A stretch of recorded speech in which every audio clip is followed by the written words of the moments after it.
The Tea Biz podcast delivers tea news that you need to know. A recap of the week's major headlines with commentary and cultural trends hosted by Dan Bolton. It is the voice of origin for tea professionals and enthusiasts worldwide. Think of us as a digital caravan of storytellers, bringing authentic, authoritative, and exclusive stories to you weekly from the tea lands.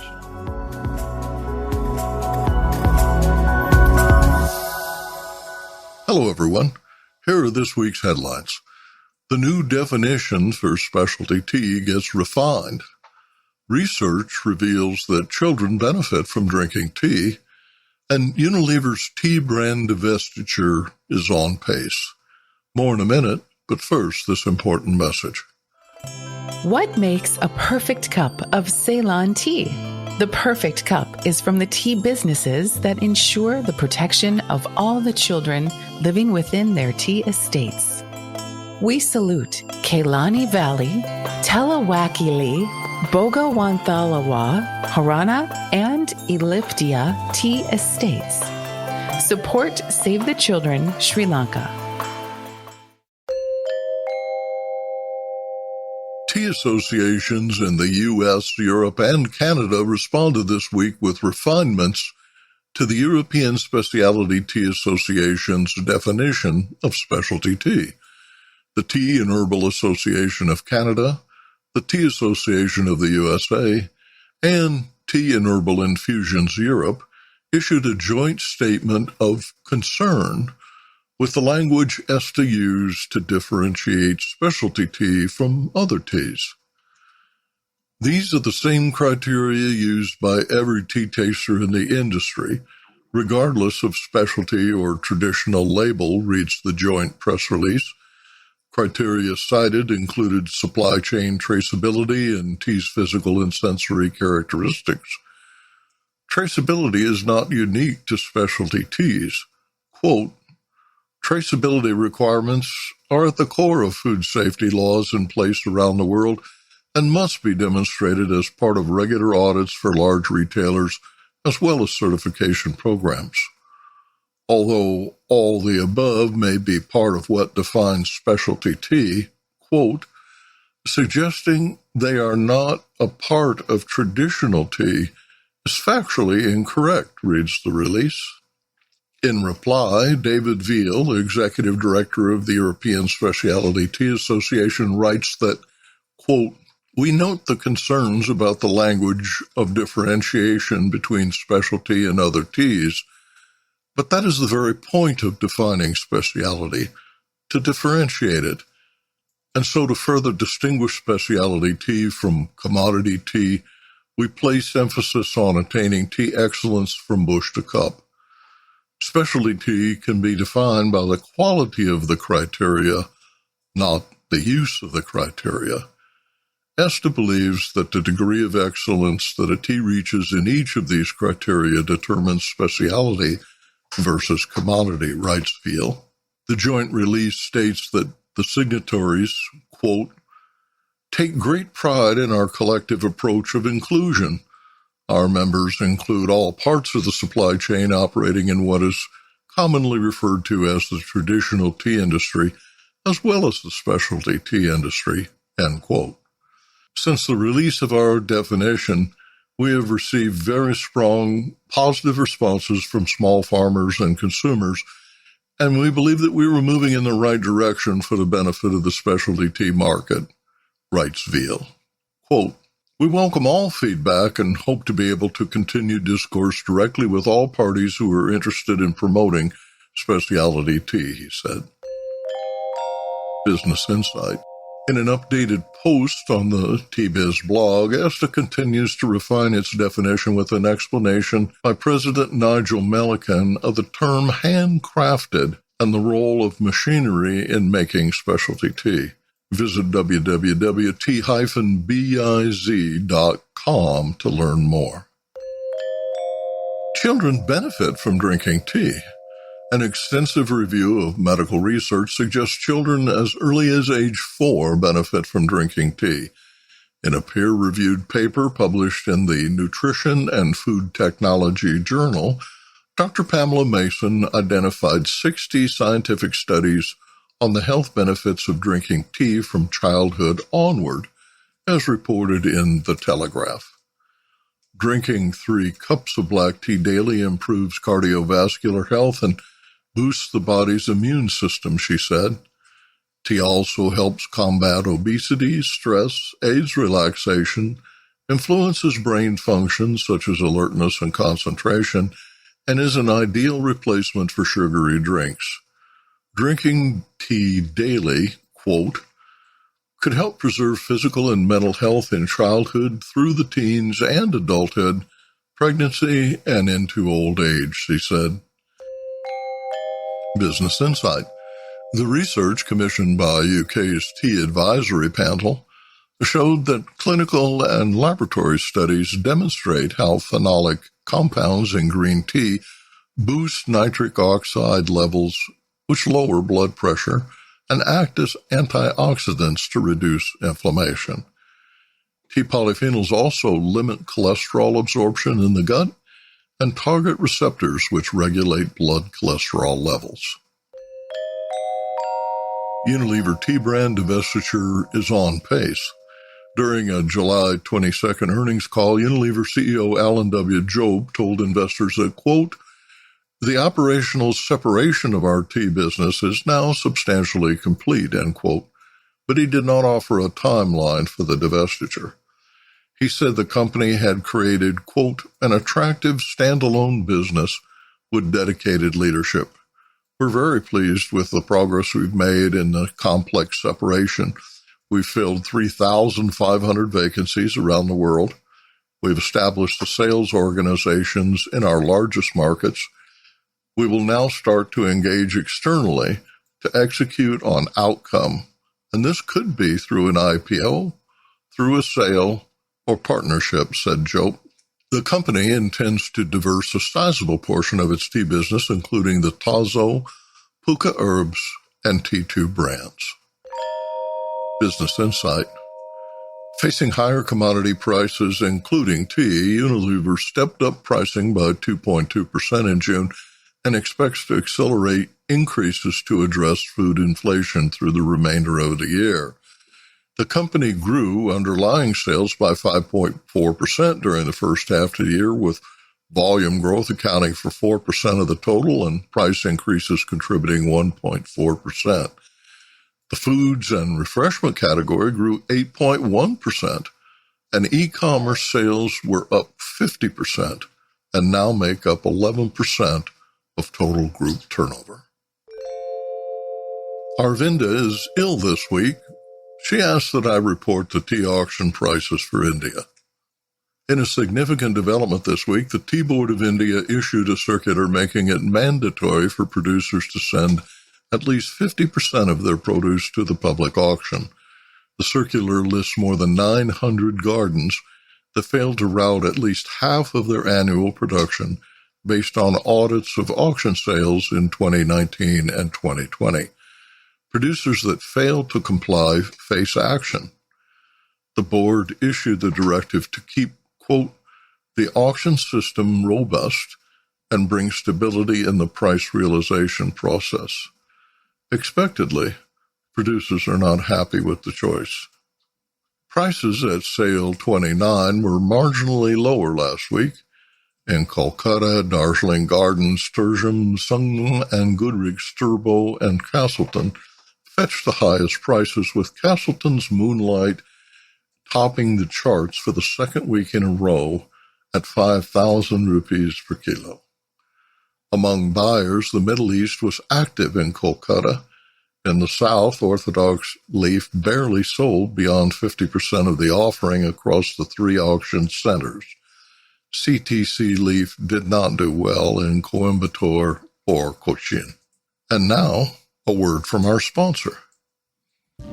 Q-Trade Teas works with tea purveyors at every scale, from promising startups to the world's largest multinational beverage brands in the hot, iced, and bottled tea segments. With U.S.-based formulation, blending, and packaging services, Q-Trade can help you innovate, scale up, and grow your specialty tea brand. For more information, visit our website, qtradeteas.com. Tea-Biz this week visits the tea lands from on high, where rising temperatures in the atmosphere are causing shifts in the jet stream that alter ocean temperatures, causing an unusual period of extreme weather globally. The results from changes in the climate are visible this summer as heat domes and droughts, slow-moving monsoons and violent typhoons, and fast-melting glaciers in the Himalayas. And then to England to marvel at the work of British author and photographer Michael Freeman and co-authored Timothy, whose large-format book, The Life of Tea, A Journey to the World's Finest Teas, gets a glowing review from Tea Book Club founder Kyle Whittington.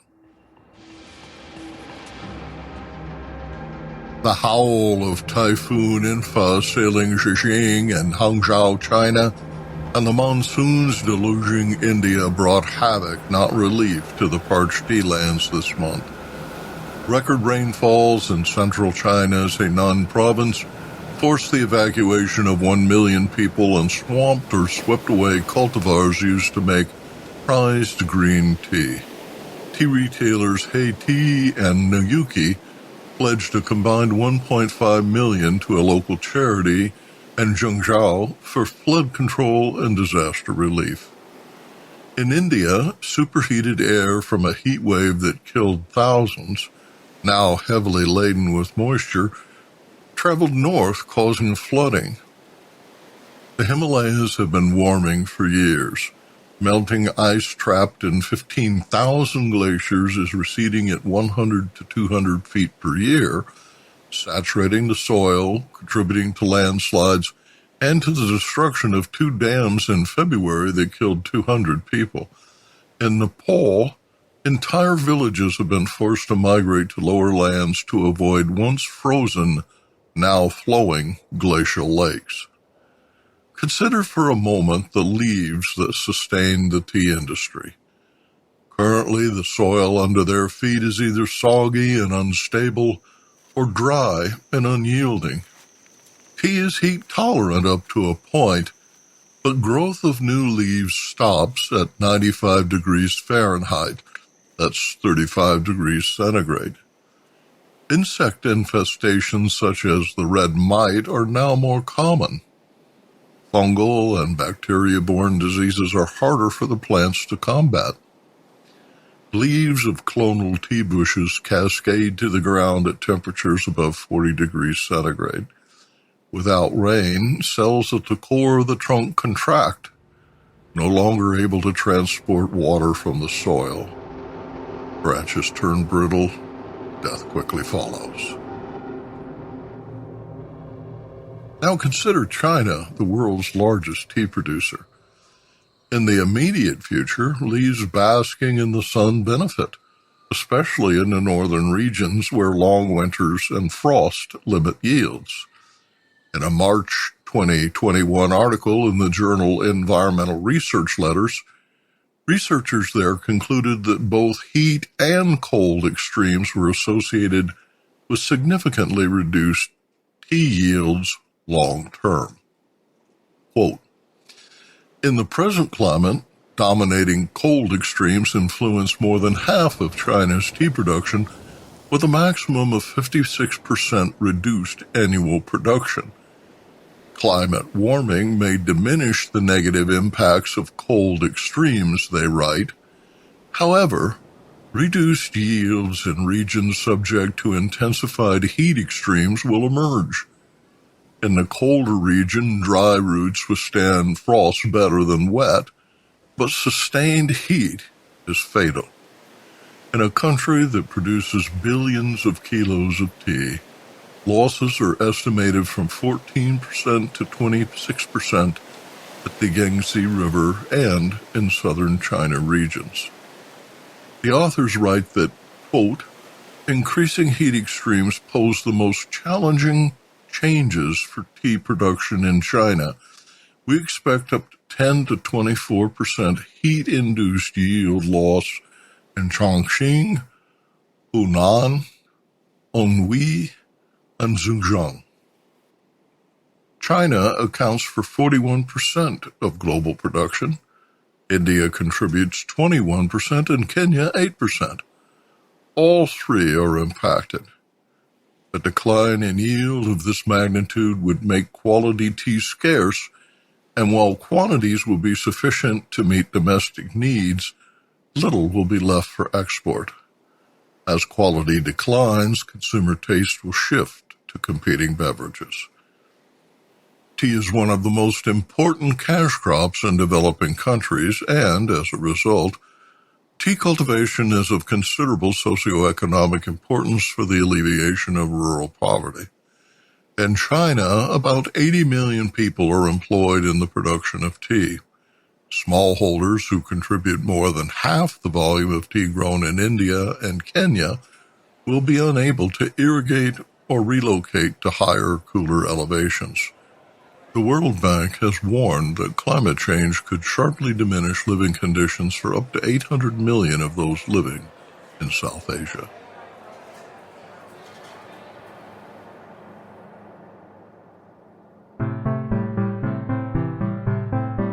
Later, pouring some of last year's temple tea, he says, "Tea has so much information to give.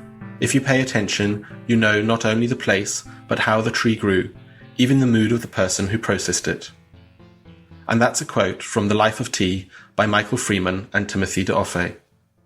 Hello, I'm Kyle Whittington, founder of Tea Book Club. Although I'm based in the UK, Tea Book Club is an international group of tea lovers and readers who meet up virtually each month to discuss tea books. And this book, in a word, stunning. Just stunning. By far the most beautiful tea book visually to land on my tea shelf. The coffee table book format and fabulous photography by Michael Freeman make this a treasured addition to any collection of tea books. Add to that the knowledge that pours forth in the words written by Timothy de, and we have a truly special book in our hands. One of the lovely things about this book is that you don't feel that you're rereading information on tea that you've read 1,000 times before. Rather, you go on a journey to each tea type, each country, region, artisan, or tea house, and along the way, dotted throughout the text like so many villages amongst the tea mountains, are these wonderful gems and nuggets of information. There's so much to learn and absorb, both from the pictures and the text in this book. It sits at an unusual sweet spot where a visually enticing book meets a well-researched and written reference book. This is not a book that requires cover-to-cover reading. Rather, you can pick up an area, go on a journey, and then move on to another, in any order. An approach that Tea Book Club members really enjoyed. The text is so well written, with great flow, great knowledge, and great humanity, from historical and cultural context to processing details of a specific tea and the atmospheric approach up a tea mountain road. You really feel that Tim has been there, knows the farmers, the people, and the tea. The large format and visual splendour of this book is, however, perhaps its biggest sticking point, as well as what sets it so beautifully apart. It's simply not easy to read and requires effort to open and get on with. The solution, though, is to grab the Kindle copy as well for easy train or bed reading, allowing you to fly through the content-laden and beautifully written text without the heft and size of the physical book requires. That being said, I simply love this book. But I'd also love to see a paperback-sized version falling into the hands of every tea lover out there, because really, we all ought to read this book at least once. And I'd like to share with you what some Tea Book Club members thought. A great coffee table book, the text wrapped around the photography, bringing it to life. I adore it. It's definitely going to be a long-term treasure for me. The artistic quality of the depiction is so beautiful and has such integrity. It's connected things in my head. And if you'd like to join us for our next read, you can find us at Join Tea Book Club on Instagram or teabookclub.org.